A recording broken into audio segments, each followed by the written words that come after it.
James, can you tell the story about how you obtained the Lowrider from the G Thing video that Dr. Dre was driving? I took it.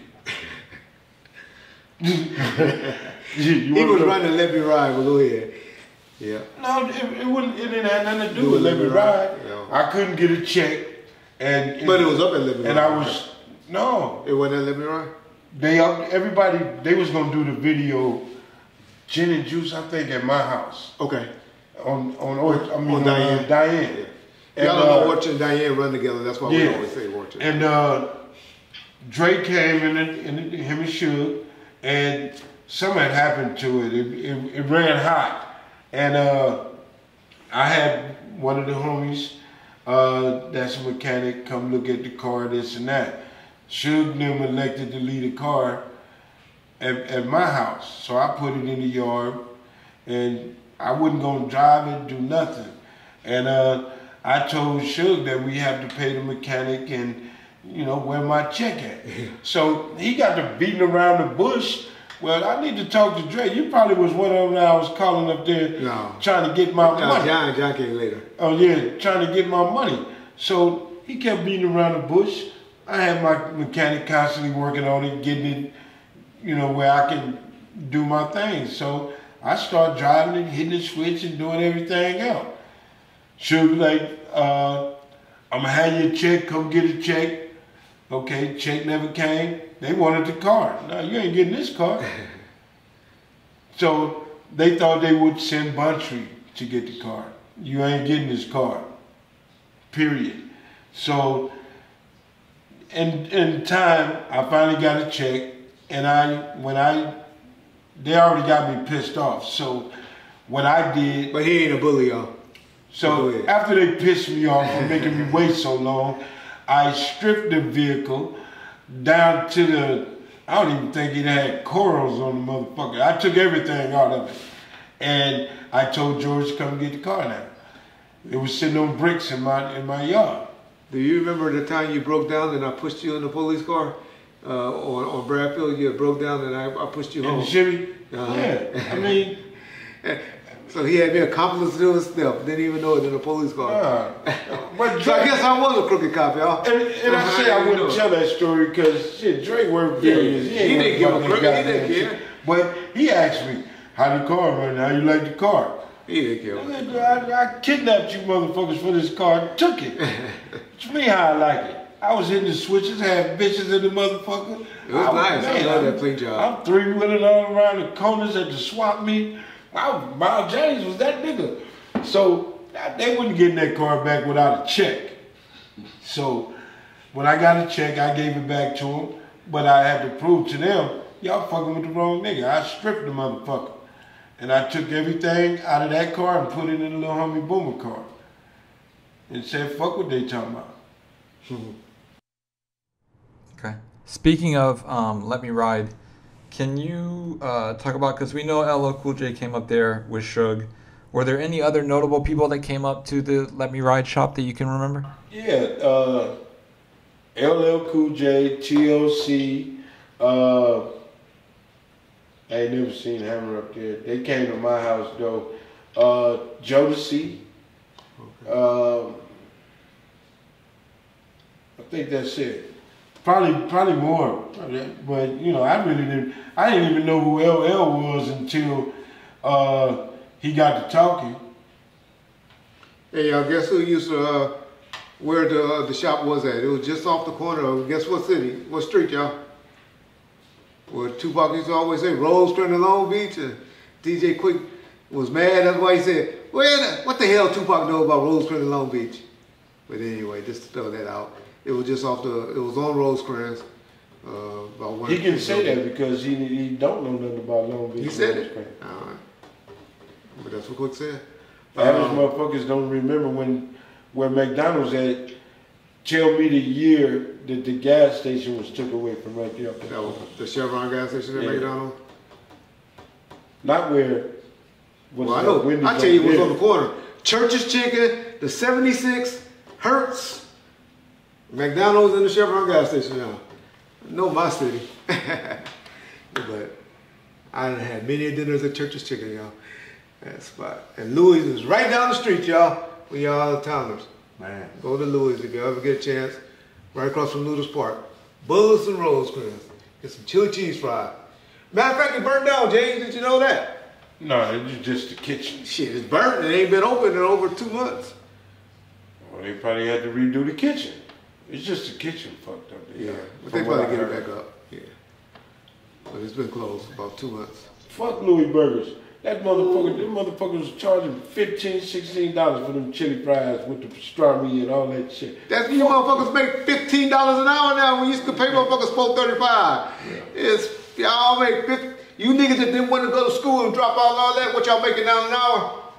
$15, huh? Don't get me started. Don't get me started. I just believe in stay in school.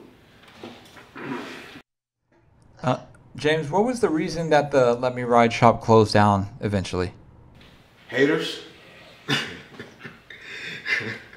we was doing so good, and I call myself a lightweight ass businessman trying to learn and understand the hydraulics and all that shit.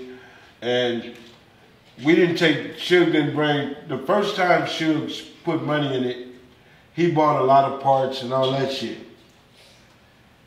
When our first customer came, what I did was charge him up half up front, and then the other half, once his car was completed, he'd see how his shit is, and then pay the other half, which I thought was the smart way. We was hooking some shit up. We had two Mexican guys in there that did the reframing and all of that shit. The welding. Yeah, and the welding and shit, and Suge didn't want to pay him. So part of the money that was coming out of the half up front was paying them for reframing, for all the welding shit they was doing. And then we took the rest of it and bought the majority of the things that we need to cut this car, get this car right. Which back then we had Red Hydraulics. And I was pretty much cool with the guy at Red Hydraulics. You know what I'm saying? One of the guys that was working there lived in the hood, had money, you know, Mexican guy. So I was able to work it that way, and we was getting shit, and then on the back end, on the other half of the money, I would pay what was owed to Red Hydraulics. So we was doing the cars and shit, but certain individuals thought that they could bring their lowriders in there and just change out solenoids and do different shit. Which I put a lock on the locker, and that ain't happening. The shit costs money. And, you know, those guys was, you know, people got to talking shit and this and that. Boy, that was my second home. I ain't had to go nowhere. We had the women there, had the liquor there, and I was cool. All they had to do was leave me alone. John, that's all they had to do. So, motherfuckers got to talking and got in Suge gear. Suge wanted certain shit and wanted certain shit to be done, but he still didn't want to give up no money. So, I hired my grandfather and my uncle. They mechanics. So, I started allowing people to come up there to get their brakes, oil changes, and all different types of shit done. And, you know, Buntry and the ones that had lowriders got up under my motherfucking skin. I got mad at them niggas, and they told me I had to leave. What? Y'all niggas got me fucked up. Nigga, make me leave. You know what they did? They went and woke my mama up and had my mama come to get me to leave. And I just stopped. I was mad at all them niggas. All them niggas. They was haters. Let me give you some breaking news, James. Something you might have never heard. The real reason it got in the Suge's ear to close down Let Me Ride, I don't know if you had left by this time or not, was because when they had that stolen engine up there, David Kidder had Suge spooked that he was going to get violated for his probation. I know that. I know that. Okay. Well, I didn't know if you knew that. Because you said because of them. No, and I'm telling you, the main reason I didn't say okay. If they was the reason why I stopped fucking Okay, with so while this happened. Boomer left. Okay. But when all the other shit, you know, I can tell you, it was motherfuckers. We used to post up, pistol up, cause such and such was coming, looking for certain. Okay, so Rock off one of his cases behind that. okay, so it was.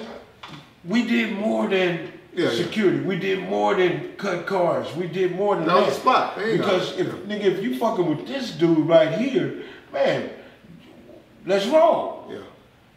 You had serious gangbangers ready to fucking whatever. That was hanging there that was conjugate up. Them niggas had to cut that bullshit out. You know what I'm saying? And you know, I love my brother, but he was a motherfucking hater too. Yeah. You feel me? So, man, well, he was a voice of reasoning. Man, voice of my ass. He was a motherfucking hater too. That's my brother. I love him to death. I know you do. But Bunchy played a part in it too. Mom, I don't, man, you be drinking too much. I don't want to have to watch you. Man, hey, Bunchy, shut the fuck up and go. You want to call it voice of reasoning? Nah, hell no. Full of shit. But the main reason, in my opinion, and what I know, was because of the Beaumont police that came out there and raided the shop, and they found a fucking stolen engine up there. Yeah. And shit went haywire after that. Mm-hmm. And was the shop Suge's, or did he have you, James, as a partner on it? What was your situation as far as the shop goes? I don't know who name he put it in. Probably Reggie name. No, I would. The shop originally was Pat Johnson's. That was his location. Okay, well, he probably kept the witch column then. Correct. All I know is we ordered the sign, Let Me Ride Hydraulics, and we was in that motherfucker from that day on. And the homies used to sleep at this motherfucker. We was there 24 hours. And, you know, that was like the headquarters at the beginning. And I don't know. You know, we did good up there. You know, but it attracted a lot of other people, you know, because they heard that the mob had a hydraulic shop and this where it should be, and a lot of strange shit started happening. Like, we done had a couple of shootouts up at that motherfucker. Motherfuckers driving by and popping in the air or whatever, but wasn't nothing we couldn't handle. Yeah. And it was real close to the Santana area as well. Hell, down the street. Yeah, right down the street. Across from Elm Lane. If you ever been over there and at the Reno System, directly across the street from the Reno System. For those of y'all that's familiar with Compton on Rosecrans, that's where the shop was that we're talking about.